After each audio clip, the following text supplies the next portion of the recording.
I don't know if you saw or if you realized, but the Nielsen ratings for 2021 were released a few weeks ago.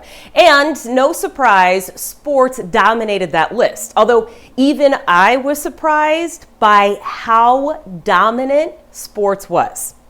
The NFL and the games accounted for 75 of the top 100 watch programs last year in 2021. If you broaden that out to include all sports, it accounted for 94 of the top 100 watched programs. Here's what that tells me. Number one, there are a lot of sports fans out there that are passionate about watching games, teams, outcomes, players, all of that good stuff. Number two, if you want to connect with people, start with sports. And you don't have to be talking about the game itself.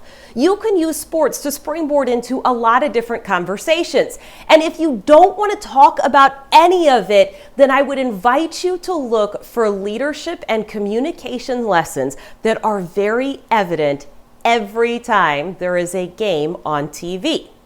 All you need to do is create a plan and an objective. And you can spend 5 minutes watching a game looking for specific characteristics about direct communication or teamwork or leadership. But don't think about just cliches. I want you to think about something that makes a difference for you. When you do that, when you know what you're looking for, when you have an outcome in mind, now that time is productive and you can use that in another way. I would say that that's true with everything that you do.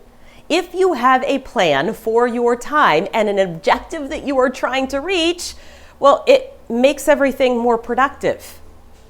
So why don't we put more time into planning the conversations that we have every day? Why do we stop short of actually communicating with the people that we work with? I know, you spend a lot of time delivering messages, but unless there is some thought and a plan in place for how that message is going to be received and then acted on, but you haven't been an effective communicator. Here's an example. Let's say that you're working with a team and you want to make sure that you are in the loop on the project, but you don't need to be in every single meeting or on every single email chain. So you just say, make sure that I'm in the loop on this. Awesome. If you gave that message to me, I could come up with at least 4 questions right off the bat. Well, how often do you want me to update you? How do you want me to do this? Is this email? Is this a meeting? Is this a Slack channel? Is this a graphic? What kind of information do you want? When do you want it delivered during the course of the week or the month? How do I know that I am doing what you asked me to do? When we don't have a game plan for the conversations that we have on a daily basis, we create a lot of confusion. And confusion right now with people creates way more insecurity than all of us already have, and that's not the objective. If you're working with a bunch of people who are insecure and they're frustrated and they don't think their voice is being heard, how do you think that's showing up in their productivity? What we need to do is take a few more seconds, and when you go to deliver that message, think through both sides of the equation.